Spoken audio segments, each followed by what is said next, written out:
नमस्कार दोस्तों, हम लोग अब एक हल्दी गीत सुनाने जा रहे हैं। ये हमारी दीदी है ना, ये बहुत गीत की शौकीन है। ये बहुत सुनाना चाहती थी, इसीलिए अपना चैनल बनाई है। आप लोग देखिएगा, इनका कमेंट वमेंट करिएगा जल्दी जल्दी। तो देखिए, हम लोग तिलक पर का गीत गा लिए हैं।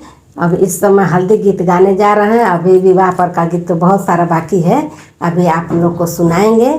इस समय हल्दी का गीत सुनाने जा रहे हैं। बहुत अच्छा गीत गाती हैं। अगर अच्छा लगेगा तो लाइक कमेंट करिएगा और चैनल को सब्सक्राइब कर दीजिएगा।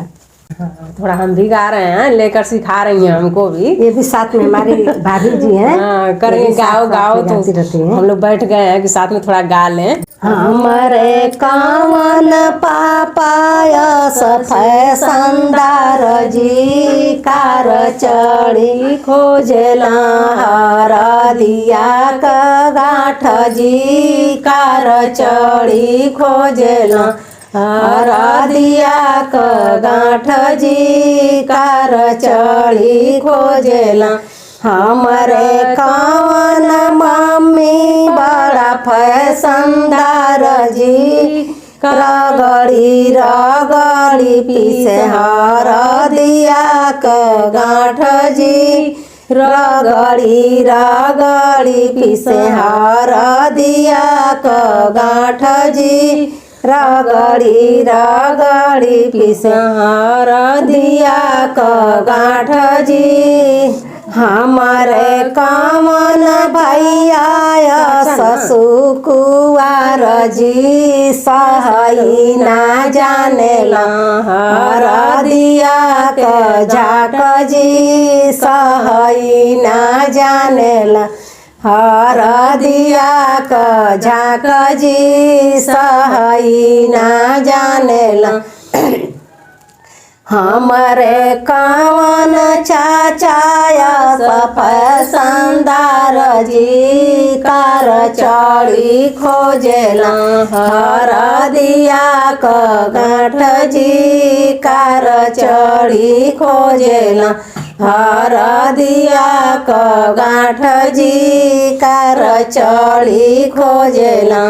हमारे कावन चाचिया ससुर कुवार जी रगड़ी रगड़ी पीसे हरदिया का गाठ जी रगड़ी रगड़ी पीसे हरदिया का गाठ जी। हमारे कावन भैया ससुर कुवार जी सहई ना जानेला हरदिया का झाक जी सहई ना जानेला हरदिया का झाक जी सहई ना जानेला। हमारे कावन भैया फैशनदार जी कार चढ़ी खोजला हरदिया का गाठ जी कार चढ़ी खोजला हरदिया का गाठ जी कार चढ़ी खोजला। हमारे कावन भाभिया ससुर कुवार जी रगड़ी रगड़ी पीसे हरदिया का गाठ जी रगड़ी रगड़ी पीसे हमारे कावन भाभी बड़ा फैशनदार जी रगड़ी रगड़ी पीसे हरदिया का गाठ जी रगड़ी रगड़ी पीसे हरदिया का गाठ जी।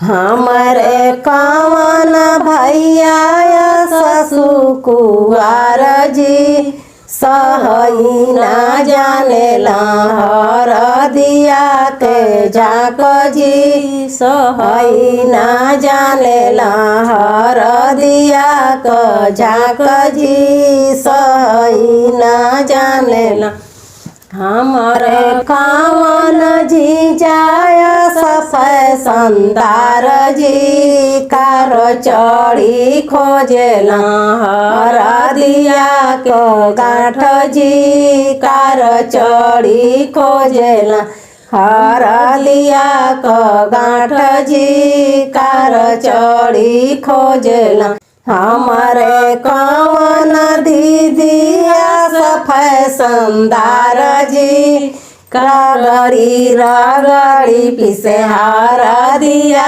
के गांठ जी रगड़ी रगड़ी पिसे हरदिया के गांठ जी हमारे कवन भैया ससुर कुआर जी सहई ना जानेला हरदिया के झाँक जी सहई ना जानेला हरदिया के झाँक जी सहई ना जानेला।